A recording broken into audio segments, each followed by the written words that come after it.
Hi friends, Shali കിച്ചൻ്റെ പുതിയൊരു വീഡിയോയിലേക്ക് എല്ലാവർക്കും സ്വാഗതം. ഇത് വിത്ത് പാകി നിർത്തിയ ചീരത്തൈകളാണ്. ഇത് പറിച്ച് മാറ്റി നടാനായിട്ട് പാകമായി നിൽപ്പുണ്ട്. അപ്പോൾ ഇന്ന് പറിച്ച് മാറ്റി നടുന്നതാണ് ഇന്നത്തെ വീഡിയോയിൽ കാണിക്കുന്നത്. അപ്പോൾ ഇവിടെ ബാൽക്കണിയുടെ ഭാഗത്ത് കുറച്ച് സ്ഥലമുണ്ട്, അവിടെയാണ് ഞാനിത് നടാനായിട്ട് ഉദ്ദേശിക്കുന്നത്. ഇത് മണ്ണെല്ലാം നന്നായിട്ട് കിളച്ച് വൃത്തിയാക്കിയതിന് ശേഷം ഇതിലേക്ക് ഞാൻ കമ്പോസ്റ്റാണ് എടുക്കുന്നത്. വീട്ടിലെ മലക്കറി വേസ്റ്റും എല്ലാം കൂടെ ഒരു ടിന്നിലാക്കി വെച്ചതിന് ശേഷം അത് 3 മാസമാകുമ്പോൾ നല്ല ഇതുപോലത്തെ വളമായിട്ട് മാറും. ആ ഒരു വേസ്റ്റാണ് എടുത്തിട്ടുള്ളത്. ഇത് നല്ലൊരു കമ്പോസ്റ്റാണ്. പിന്നെ മണ്ണിളക്കവും കിട്ടും. ഇത് കുറച്ച് ഡ്രൈ ആയി കിടക്കുന്ന മണ്ണാണ്, അപ്പോൾ നന്നായിട്ട് വേരോട്ടം കിട്ടാനായിട്ടാണ് ഇതും കൂടി ചേർത്ത് കൊടുക്കുന്നത്. ചാണകപ്പൊടി ഉണ്ടെങ്കിൽ കമ്പോസ്റ്റിന് പകരം അത് ചേർത്ത് കൊടുത്താലും മതി. അതും മണ്ണിന് നല്ല ഇളക്കം കിട്ടിക്കോളും. നിങ്ങൾ എൻ്റെ വീഡിയോ ആദ്യമായിട്ടാണ് കാണുന്നതെങ്കിൽ ചാനൽ ഒന്ന് സബ്സ്ക്രൈബ് ചെയ്യുക. സബ്സ്ക്രൈബ് ചെയ്യുമ്പോൾ അതിൻ്റെ അടുത്ത് കാണുന്ന ബെല്ലൈക്കണിൽ ഓൾ എന്ന ഓപ്ഷൻ കൂടി ക്ലിക്ക് ചെയ്യുക. എങ്കിലേ ഞാനിടുന്ന വീഡിയോകളുടെ നോട്ടിഫിക്കേഷൻ അതത് സമയം നിങ്ങളുടെ ഫോണിൽ എത്തുകയുള്ളൂ. വീഡിയോ ഇഷ്ടമായാൽ ഒരു ലൈക്ക് കൂടി ചെയ്യാൻ മറക്കരുത്. എങ്കിൽ മാത്രമേ അത് മറ്റുള്ളവരിലേക്കും ഷെയർ ചെയ്ത് പോകുകയുള്ളൂ. അപ്പോൾ ഇതുപോലെ നന്നായിട്ട് തന്നെ എല്ലാ ഭാഗവും മിക്സ് ചെയ്തെടുക്കുകയാണ്. ഇത് നടാനായിട്ട് വൈകുന്നേരം സമയമാണ് തിരഞ്ഞെടുക്കേണ്ടത്. രാവിലെ നട്ട ഉച്ചത്തെ വെയിലൊക്കെ ആകുമ്പോൾ നന്നായിട്ട് തന്നെ വാടി കുഴഞ്ഞു പോകും ചീരത്തൈകൾ. അപ്പോൾ വൈകുന്നേരം തന്നെ ഇളക്ക് നടാൻ പ്രത്യേകം ശ്രദ്ധിക്കുക. മണ്ണെല്ലാം ഇവിടെ റെഡിയാക്കി എടുത്തിട്ടുണ്ട്. ഇനി പറിച്ച് മാറ്റി നടേണ്ട ചീരത്തൈകൾ എടുക്കുകയാണ്.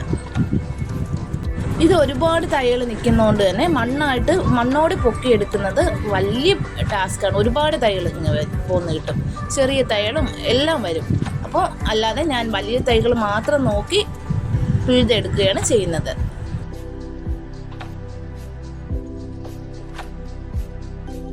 ഇനി ഇതിവിടെ നട്ടുകൊടുക്കാം.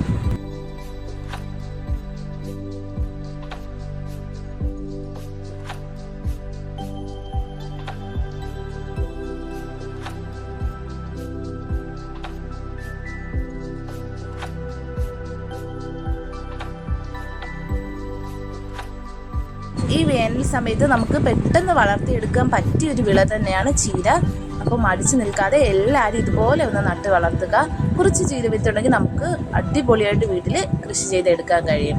എന്നിട്ട് നമ്മൾ നട്ടതിൽ ഒരു ചീര അങ്ങനെ തന്നെ വിത്തിന് വേണ്ടി നിർത്തിയിരിക്കുകയാണെങ്കിൽ നമുക്ക് ആവശ്യമുള്ള വിത്ത് നമുക്ക് അതിൽ നിന്ന് കിട്ടുകയും ചെയ്യും. നമുക്ക് എന്നും വീട്ടിൽ ചീര കൃഷി ചെയ്യാനും കഴിയും.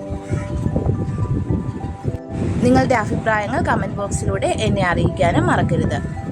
ഞാനിവിടെ ചീരയെല്ലാം നട്ടു കൊടുത്തിട്ടുണ്ട്. ഇനി ഇത് ഒന്ന് നനച്ചു കൊടുക്കാം.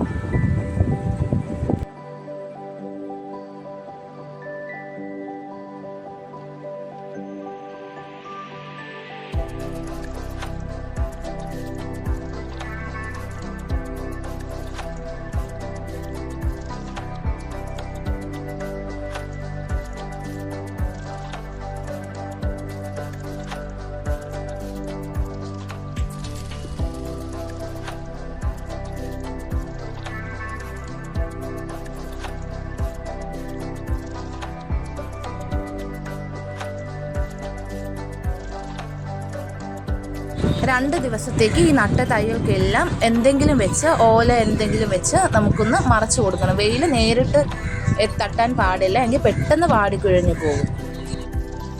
ഇതെൻ്റെ കോളിഫ്ലവറാണ്. വിളവെടുപ്പിന് പാകമായി നിൽപ്പുണ്ട്. അതും കൂടി ഞാൻ ഇന്ന് വിളവെടുക്കുകയാണ്. ഇത് ചെറിയ കോളിഫ്ലവറാണ് ഉണ്ടായിട്ടുള്ളത്. അപ്പോൾ ചെറുതാണെങ്കിലും നമുക്ക് വീട്ടിൽ തന്നെ നട്ട് വളർത്തിയെടുക്കുമ്പോൾ അത് ഭയങ്കര ഒരു സന്തോഷമല്ലേ. ഇത് നമുക്ക് ഒരു കറിക്ക് ധാരാളമാണ്.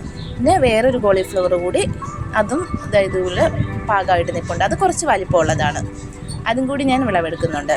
അപ്പോൾ ഇതൊക്കെ നമുക്ക് വിളവെടുക്കുമ്പോൾ ഭയങ്കര ഒരു സന്തോഷമല്ലേ. അപ്പോൾ ഇതുപോലെ എല്ലാവരും കൃഷി ചെയ്യുക. കഴിഞ്ഞ വീഡിയോയിൽ ക്യാബേജ് വിളവെടുപ്പ് കാണിച്ചിട്ടുണ്ടായിരുന്നു. കോളിഫ്ലവറും ക്യാബേജും ഇതാദ്യമായിട്ടാണ് നട്ട് വളർത്തുന്നതും വിളവെടുക്കുന്നത്. അപ്പോൾ ഒത്തിരി സന്തോഷമാണ്. Thanks for watching.